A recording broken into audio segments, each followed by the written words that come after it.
Good morning, everyone. Thanks for joining me and Ronit. We're going to chat about memoir. That's why we call it Memoir Chat. Um, what are you reading? I am reading this collection of essays, Women Talk Money, edited by Rebecca Walker. And it's really thought provoking, and it has the contributing. It's just pretty amazing. So many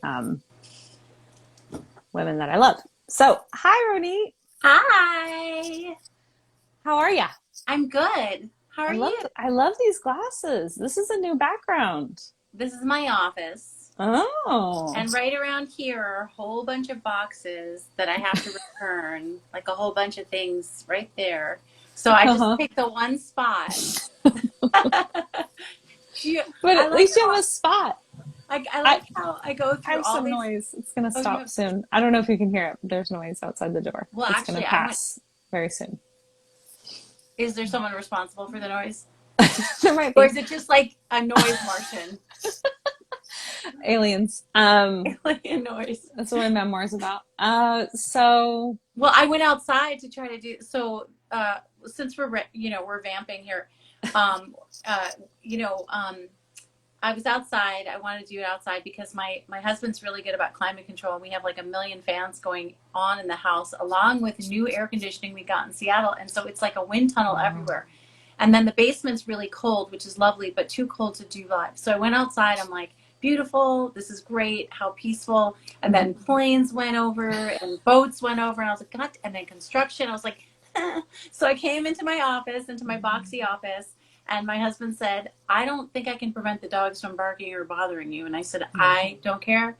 Alyson doesn't care. The no, people who are here don't care about that. no. Your dogs are part of the Dogs package. are welcome. Yes.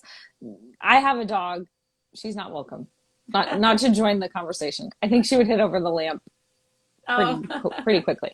Um, so here we are today I to talk know. about whatever we want to talk about. But the topic was how to know when something's finished, and also as it relates to keeping our own space Yep. for our writing and our creativity and our lives. Is that Yep. a good summary? Yeah, I think it's that idea of working and keeping our heads down and really doing the work and cracking ourselves open the way we want to in our work, but then also trying to engage in the world at large and the publishing efforts that we're going to need to. But how do we balance that and not get caught up in that flurry of like ambition that can derail us creatively sometimes, Yeah. right? Yeah. There are I no feel easy answers. I mean, like well. it's an ongoing conversation, I think, with myself and with the work and this voice. Well, Um, I can hardly hear it, but this is okay, good. ironic because I was so worried about the noise level on my end, and now you're worried about the noise Okay, I level. think it's fast. Yeah. But I mean, That's what's good about again, like headphones. this isn't About professional. I mean, we're not like thank high end, God. right? No, I mean, thank I've God. got boxes here. I'm wearing little terry cloth shorts below the waist. Like they're not really like no. This is just from here up. Thank God I'm. for terry cloth shorts. I I love had to them. have them. Oh, they're Um, good. They're yeah, so at the good. Gap on sale. Mhm. Okay, so thank God for terry cloth shorts. That's all I want to say. That'll be the quote card from this.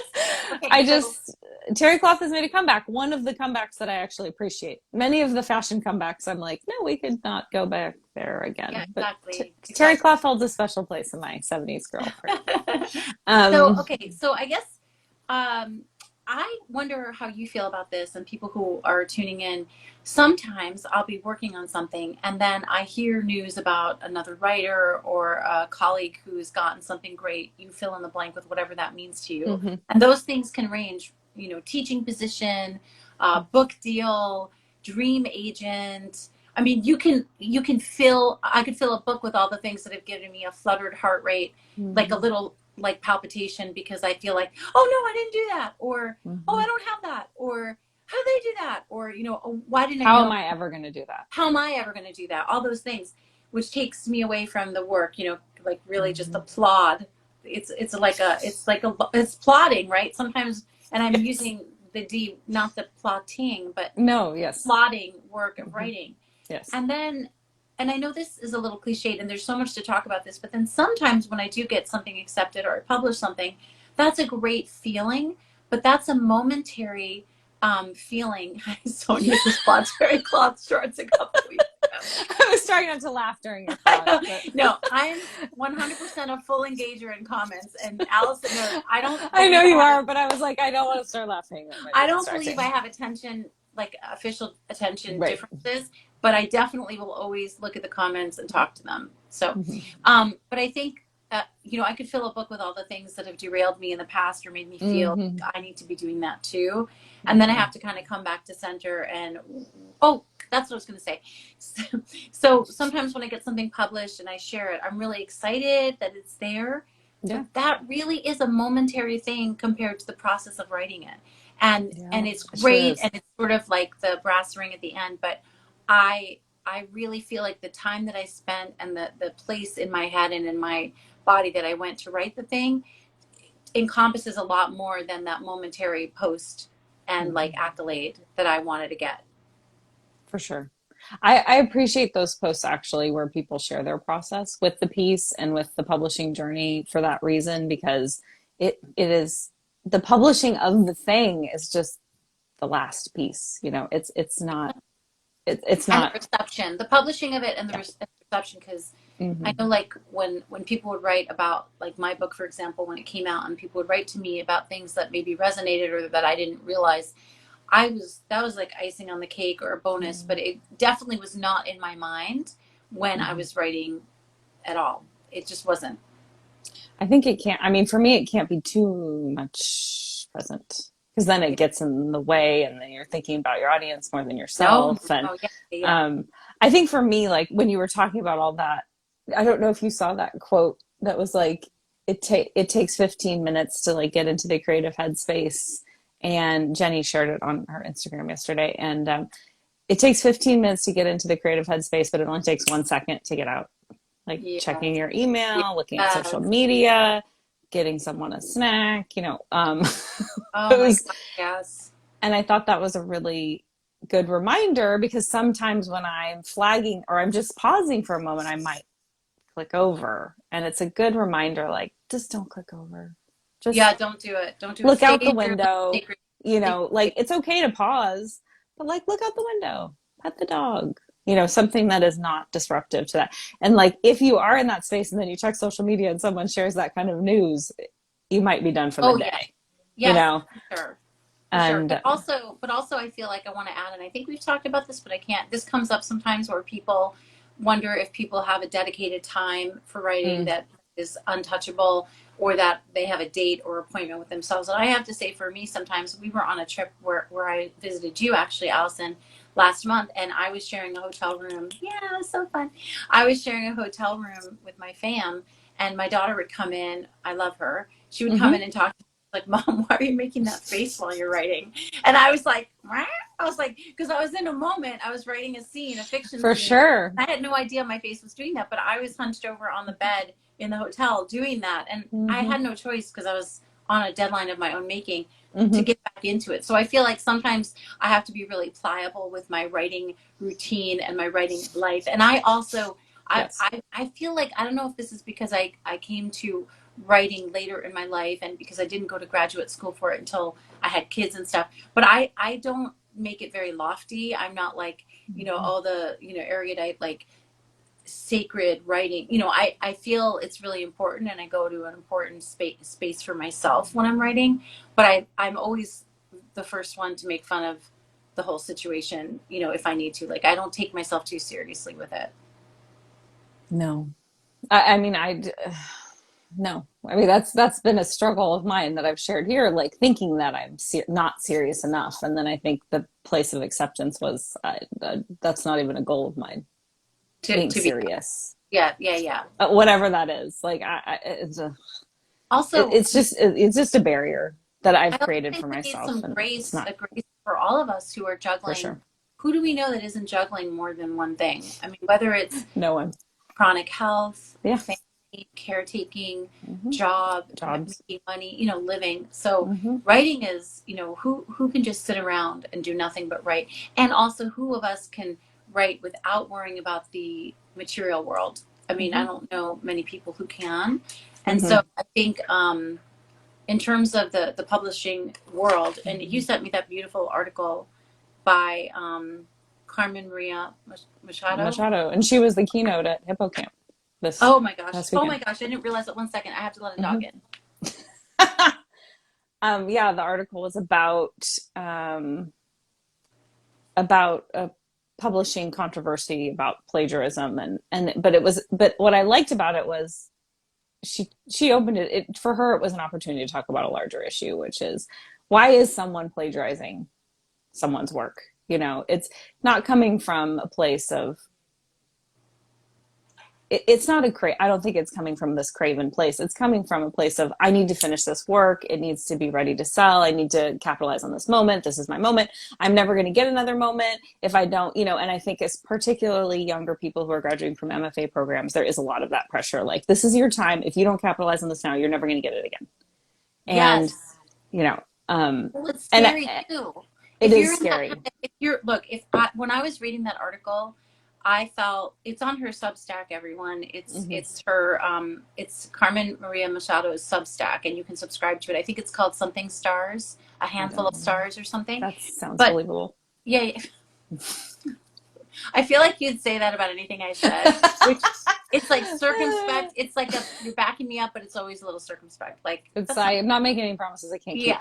That's So, that's something that's me. You can ask my kids. No yeah. promises I can't So keep. what got me so scared about that was I read it, and she's talking about the program, the writing program at Iowa, and how it affected this writer and what the kind of the feel there was. And I sort of got nervous, and this like feeling, had I been in a program like that where everyone was thinking about where they're going to get their next agent, and who are they going to be selected, and are they going to be considered the voice that needs to leave the program with representation. That is so bad for me. I mean, that's what the article in part was about, was how the 2 years that they were at Iowa, the writers were just trying to write and learn, and they weren't trying to do the business of publishing as much. But that is such an acclaimed program that that's naturally going to happen. And I do think it's very, very easy to get sucked into, including what she writes here in this article, followers and social media, and how am I going to get my first book published, when we're forgetting that you really want to make sure your book is ready and your words are ready. And here's a quote. Can I read it? Yeah, Because I please. pulled up some quotes. I cannot tell you how many people I've met who want a ton of advice about publishing even before they finished a single draft of a novel or even started one. They want to be published more than they want to write, or sit with what they write, or revise, or research, or return to the page, or read, right? Like, Mm-hmm. it's so easy to get caught up in that. Yeah.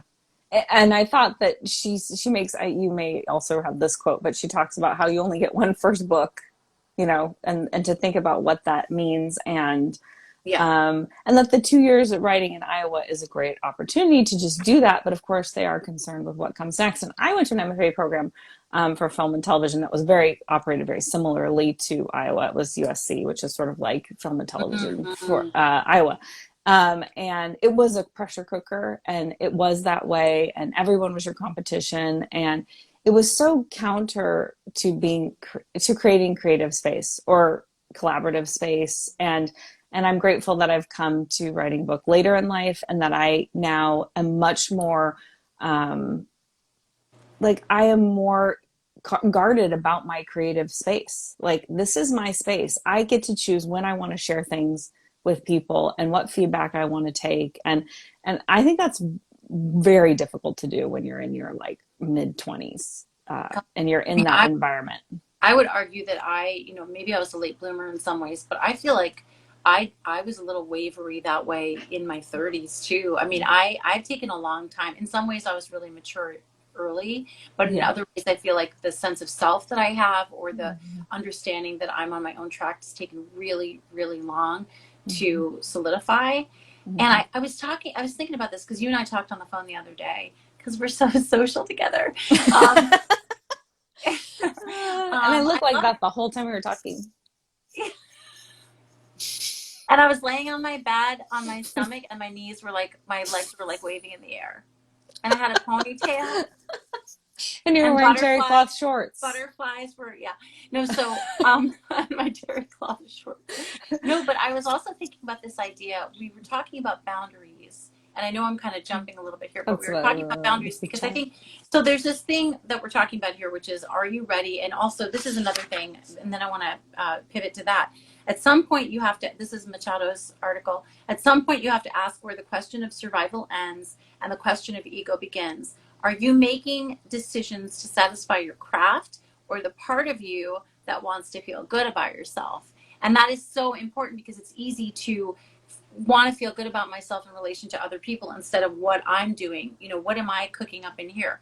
And then there's this idea of sharing and boundaries. And you were talking to me the other day about how you are not ready to share certain things, or there are certain things you don't want to write about. And this also comes into the social media part where I saw myself pandering a little bit on social media to try to get attention or to post things that would be captivating or funny, to sort of bend over backwards to be amusing or, interesting. So people would, click and want to read my stuff. And I found myself thinking recently, why am I doing all that? I don't have to do that. I'm okay the way I am, whether people visit my site or not. And this also is what I wanted to talk about, is what we're ready to share about and what we're not. Like, I think that there's a line between, and I want to see what you think about this, cracking yourself open and being really vulnerable and taking yourself to places in your writing that you are afraid of but you want to do, and opening veins that you're not ready to because you feel like you have no choice but to share everything. Yeah.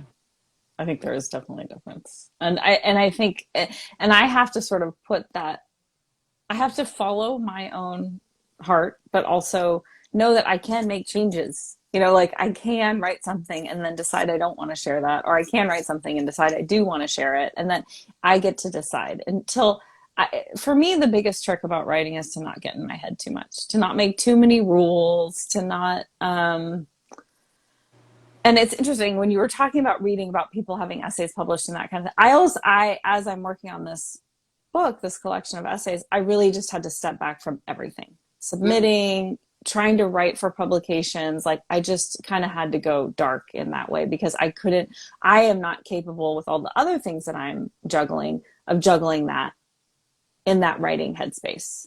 Yes. Like, I totally agree with that. I think there's a time for everything. And yeah. sometimes I've used that to soothe myself as well, to say, I see my friends getting bylines. I see my friends placing and getting, maybe noticed for awards and stuff. And I realized it's not my time for that. When I was writing my memoir, I definitely couldn't do that. I had to buckle down and do that. Now that my book is out in the world and those edits are done, I'm in a place now where I can more easily produce stuff that's quick and that I can try to see it in the world. But I'm going to be in a cycle soon where I can't. So that's okay, because there's a cycle for everything, I feel. Yeah. And I think just giving yourself that space. So much of this is like, I mean, it's corny, but it's so much of it is just self-acceptance. So much for me about even feeling that I could write a book is my own self-acceptance of my experience, that it has validity, that that even, and I said this to you on the phone the other day, even if it's just for me, that is enough of a reason. Like, even if this book ends up just being for me, that's enough. Can we talk a little bit about your evolution and the timeline of this? Because, why are you laughing? Because it's like, what is my evolution? No, it's a good question.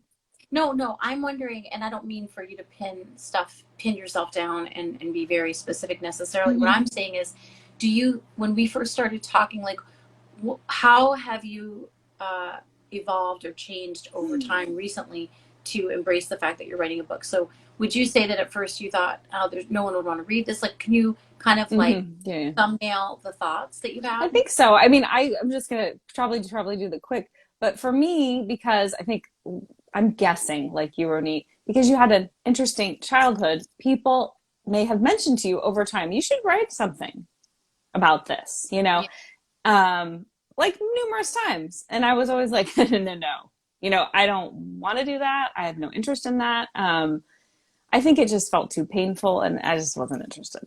And then honestly, I think was a big part. I was sort of just sitting with it and starting to share things on social media and feeling like, oh, this is Mm, helping me mm-hmm, to feel less, because I have always been a person who has talked, I'm a rape survivor, and I've talked about it a lot in my life. mm-hmm. Um, Me Too, all of that, Brett Kavanaugh, all that stuff, people talking, beginning to talk about it. Um, and I wrote, and then I was a part of the class action suit with George Tyndall, who was the head of the health services office at USC, and there was $1 billion payout because he assaulted thousands of women during his tenure there, and I was one of That them. that happened pretty recently, didn't it? Yes, yes, I remember reading about that and not realizing you were part of that. yeah, me and many many women I know, and so I wrote an essay about that, and I got it published, which was like all new to me. And I got so, when I had shared my story, when I first remembered a lot of what had happened to me, and when people were not cool about it. I think most of us Mm-hmm. remember the 90s. People were not cool Yeah, about it. not at all. They were like, what were you wearing? That all that kind of stuff was real. Yes. And I have to explain that to younger people. Like all that stuff people talk about, that is what it was like. What were you wearing? What did you do? Or when I was very young and things happened to me, it was like, well, it was a misunderstanding. No, it wasn't. Um, Oh my gosh, I can't. I'm and sorry. I have to take a moment for you and for yeah, that. Not thank I'm you. so sorry about that. Yeah, it's one of the worst things, I think. And people can't hold space for it, so they deny it. But I didn't know that. It just felt like erasure. So sharing that in that way and getting all that feedback, I was like, oh, maybe there is space for this. Maybe I do have something that I want to share with people. And it just kind of opened the door to like, I can choose what I want to say. I don't have to give every detail. It helps me. In that essay, I talk a lot about how I have trauma from my childhood and how that interacted with this assault, and how I just Yeah. accepted like that was how life was. Yeah. I mean, I just was like, oh, I don't want to see him again as a doctor. No part Yeah. of me thought I should like file a complaint, which a friend of mine did, which is Mhm. amazing. Good for her. But I was just like, I just got to get away from this guy. Survival Yeah. mode, you Yeah. know? Yeah. Um, Well, and just to kind of talk about that, like, because that is a big question people have. Why didn't they come forward? Why didn't they say oh, something? Why, and it's like, well, here's why. Here's one reason why. Here's why I didn't. oh I didn't yeah. even know there was anything wrong. Also I've been in positions much, much milder than that in just shades of what you're talking about. And I have seen how my voice, I kind of lost my voice. You see someone like me, like I'm chatty and Mm-hmm. I seem like confident and stuff, tall, all those things. Mm-hmm. Maybe sometimes brassy, and I feel like you would think these things I would Mm-hmm. be strong enough to, but when weird things like that happen, when violations of yourself, even if they're very gradual, happen to Mm-hmm. you, you sometimes feel like you might be wrong, that you're not, you're misinterpreting, you might be wrong, maybe it's fine, all these things that happen in your head, and then when I look back on them now, I realize exactly how out of line they were, and Yeah. how, and those are mild things. So Mm-hmm. I can imagine, like, even before, when people had these things happen to them and no one was supporting them, still today, how you can feel disempowered and how you can feel like it's not worth it, and how it Yeah. can happen to someone who is confident, articulate, Yes. Yes. independent. And someone who's a predator. This man did this to thousands of women. He knew what he was Yeah, doing. He unbelievable. knew what to do and what to say. And it was just, the whole thing kind of cracked a lot of that open for me, Where's to be that honest. essay, Allison? Ms. Yeah, It's so also, like yeah. this is the weird. I feel like this is the contradiction too, or this is the tension here, because you didn't. Am I right in saying that you didn't know that you had this writing voice, or this like validity in writing this essay? You just thought this was something you had to go through and that you would deal with it, et cetera, et cetera. and you didn't think you had a book and you were that people should read your book or whatever. But then you write something and you get the outside world's response, and then Mm-hmm. you grow a little stronger or firmer or more Mm-hmm. affirmed in who you are and what you have to say. So you do need, in some ways, the world to Right. reflect back to us. Like we do need the Mm-hmm. world to tell us what they're seeing in what we write and what they're taking away to help us sometimes go on and do more. But we don't want to get wrapped up in the reaction of the world to write our stuff. So I don't think we It's can shut hard. the world out entirely, No. because the world and the response of a publication helped you feel more like you needed to share or you could share. Yeah, and I think having people say, "Oh, thank you for putting words to something I couldn't articulate," is Right, is which is like the the reader. ultimate Reader, yeah. compliment for me. It's like, "Oh, Totally. okay, thank you." And then of course then it's like, what else? I don't want to just write about this, and that was where I kind of hit the wall with the book. Like I don't, I personally am not interested in writing a.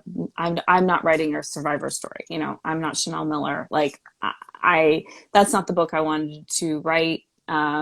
So for me to, that was part of the process. What book do I want to write? What is it like? And reading is How have so you come to important. that? How have you come to, do you have a decision yet, or are you still, I you mean, know, yeah, I think I had little pieces that would come to me, and I'm a huge reader, and I always have been. And you know, I read a quote years ago, and I think this is one of those things that I use to validate, like, why would I ever write a book? Like that there are more people who think they're writers than there are readers in the world. wow. And I was like, oh no, I'm a reader. You know, like I'm serious about this. I'm not some person who like wants to write a book because I think it seems cool. Like, and for me, I just kept reading and reading and reading, and what spoke to me, and also writing. What's my voice? What do I want to say? And believing that that has a place. I don't need to be anybody else. In fact, you said to me, I want to read your book because I want to be inside your brain. And I was like, okay, that's what she doesn't want to read a book that is like something else and I wrote it. It was what I needed to hear because that's where I sort of grapple with this seriousness, like that certain books are serious or important or worthwhile or, you know. Right. But I think that also, I don't, I think that we also have to, yes, I want to be, that's part of the reason I read a book is to be in the Right. head of somebody else and to put on that experience and feel as much as I can what they felt, Mm-hmm. because it's an escape. It's coming out of your own experience. And I also, something I'm thinking about when we think about what our themes of our books are, or what we're writing, or what is your book, or what you would Yeah. call the elevator pitch and all that. And sometimes Mm-hmm. people, they don't know what their structure should be, et cetera, et cetera. And this is a little side note. I think it's so important also to remember that when you're writing your book or your manuscript or your essay, you don't always have to know where you're going yet. That's also the outside world. And I guess that's Mm-hmm. Western too. I mean, part of that is a necessary thing that ultimately, as a writer, the piece you put in the world should have some sort of something that anchors it, right? Like, unless Yeah. it's some other form. And Yeah, so we yeah. do, But we if do it is need to, some other form, you need to choose that. It yeah, can't yeah, just like be like you just wrote something and you yeah, know. we need to, right, exactly. You can't just be like, bleh, figure it out. Yeah. But I mean, you could, but I think that, like, you don't have to do that yet. The outside world is always Yeah. going to come knocking. You don't have to think about it yet. Like, you really do, you can create this cushion space, this bubble, whatever metaphor you want, to keep yourself safe and your writing process safe while you feel around and figure out what you want to do. And then later on, with some time or space or some editors, whatever it Yeah. is, readers, then you can realize, oh, this is kind of what I did here. Let's make more of it that. You know what I mean? Mm-hmm. Mm-hmm. Yeah. Which are the best notes, right? Like this is something that took me because in my MFA program, it was very much a lot of notes of how to make this into something else, Mm. something more commercial, something Mm-hmm. that appeals to more people, blah, blah, blah. And That must be hard. it's terrible. It's Yeah. not good for your creative process. It wasn't good for mine. And I realized during that process and then over time, the only notes I'm interested in is this is what you're doing. Here's how to make it more this. I I, don't want to hear notes I about love how you'd like it to be something else. You can leave. that. This is not helpful, because this is what I'm doing. And so, and those notes come from such a more loving place too. Like, I like what you're doing. Here's how I'd like to see more of this. And for me, when I share stuff with people, I don't know how you are, Ronit, but like I definitely, and this whole thing of like knowing when something's finished, like for me, I do, because I've written long enough for enough years, I do know when something is ready for me to share. And it's not first draft. It's not second draft. It's probably not third draft. It's like it gets to the point where I'm going to start messing with it too much. Like I want it to be the thing that's in my head, the closest that I can get to this being here. And then I want someone to read it and tell me what part, like an industry thing is like, what's bumping for them? Like what's distracting them from what I'm trying to accomplish? And how can I make things more clear? Like that's the kind of notes I'm interested in. I try to get my stuff to that place. I don't want there to be like grammar errors, spelling errors. I don't want there to be asterisks saying I'll write this later. I want it to feel complete-ish. Information dump, like in Yeah. parentheses. Yeah. Which I do a lot of when I'm writing, right? Like, oh, here, da, da, da, da, da, this happened. I don't want it to feel in any way like a diary entry. It is a thing that I have crafted. Yeah. Yeah, I remember when I first started writing short stories in my class at University of Washington. It was like an extension course. Mm-hmm. I asked my teacher more than once, but how do you know that something's ready? Like, how do you ever get to a place when you know something's ready? Because what I wanted the most at the time was to be independent enough that I wouldn't need a whole workshop group to tell me that my stuff was ready. As much as I loved my workshop group and I love reading. But he said, well, you get to a point, and I forgot exactly what he said. But then I realized now, with my nonfiction, I definitely send stuff out now without anyone reading it first. Yeah. Like I don't do that unless I'm really stuck, but I don't, especially with the creative nonfiction stuff. And then if someone wants it, the editor will chime in and tell me but that to me was such an affirming feeling finally. And I don't know if I can do that in fiction. I don't know what my new fiction will be like. I'll definitely need readers for that because it's a newer form for me. So we can trade. Okay, good. I love trading. Good. We trade. But yeah, so anyhow, it's such a feeling of independence and artistic affirmation for me to be able to hatch something here, work on it, and then find that it speaks to the person who wants it, and I don't have to do too much work. Or in a recent case this past week, I had to do a ton of work on a creative nonfiction piece that took me very little time to write, and it just came out of me, and I thought it was ready. It got accepted, and then she worked with me quite a bit back and forth because she wanted just a little more. And that little more, I kid you not, we can talk about this the next time or when we do one on editing, took so much time. It took me so much time, and it was almost like payback for how quick the initial piece came out of me. I was like, well, that wasn't worth it. But I guess we're nearing a half hour. Is there Yes, we are, because we know how to chat. We're good at chatting. Did anyone want to say anything? Because no one else. Sonia just told us about her Terry Cloth shorts, which I was happy to hear. I felt validated. I had mine on this morning. I want to say as we finish up that I almost wore a sequin shirt today because I have a sequin top that I bought for a thing, and I was going to just show up because I wanted to like kind of reflect on the idea of like the world and the commercialism and the like flashy objects, but then I couldn't find it. And so I guess maybe it's good I didn't ultimately, but I think it's okay for us to like theme dress occasionally. Yes, of course. I can barely see your shirt, so you would have had to reframe. It's flowers. It's just little flowers. Yeah. Very demure. It has nothing to do with what I was going to do. Demure. Yeah, that's a funny word. I don't feel like that word gets used as much as it did when we were younger. I'm very old-fashioned. My dad raised me, and he was super old-fashioned, so some of those things stick in my head. It's a great word. I just feel like it's not valued the way it was when we were younger, which I think is a positive thing. No one wants it. That's because no one's like asking for, in our culture, in our world, that's not something we lean into usually, right? Yeah. For me, it was usually used as you're not demure. Like, no kidding. No thanks. It doesn't look that great. I don't like Little House on the Prairie. Don't want to watch that show. Don't want to be that show. Oh my God. I loved that show. So many people did. It was one of the many things that I was like, nope. Wow. I am not this kind of girl. I wanted to be so much. I wanted to be the so many kind girls of girl did that got the things that I felt like I didn't have, that had the life or the things that I didn't think I had. Yeah.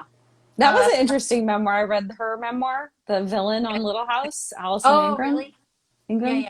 I think so. You mean the one Yeah. who played Ellie? Yes, The sure. I villain? never watched the show. The Wait, girl who was the nightmare. yeah, Nellie Yeah. Olson. Yes, If you Nellie watch Olson. the show, Yes. you'd know. I know. So it's just proof I didn't watch. But it was an interesting sort of child actor. Ooh, maybe I'll read And if it. you liked Little House, you might I'll like read that. it. She and Melissa Gilbert were like best friends I the whole love that. time. I love that. Yeah. Yeah. Look So, at all these people who just joined. We have to end right now, but watch us in the replay, please. Some of the yes, stuff we said was smart, I think. I think it was useful if you're struggling with your own, just feeling like, oh, this should make more sense or be Yes, more I think linear. you It's feel just good. not. And also you can you need to subscribe to Carmen Maria Machado's Substack. Yeah. Why are you laughing She's at me? brilliant. She's I'm pretty brilliant. sure it's I think called it's great. You're giving her a shout out. yes, I think it's called A Handful of Stars or Handful of Stars. I'm not sure, but just look her up. You're laughing again. Why Because all the time the I'm laugh? not gonna say anything. I'm not gonna say sounds believable because then Oh, that sounds like yeah. Okay, we'll be back next month with yes, a new please let us know if graphic. you have questions Yeah. or And let us know your thoughts. questions. Yeah. And share this. Share this if you love it and you think it was helpful. And I love talking with you, I do Alyson, too. always. I mean talking with you, not with myself. But I do. The way I Thank you. said it sounded a little bit wah wah. So I love talking with you, Ronit. Thank you for doing this. Hey, next time my kids will be back in school too. Yep. It's a whole new Yeah. world. Uh-huh. I bet. Yeah. Yeah. Okay, everyone. Okay. Thanks for stopping by. Bye. Bye. Bye.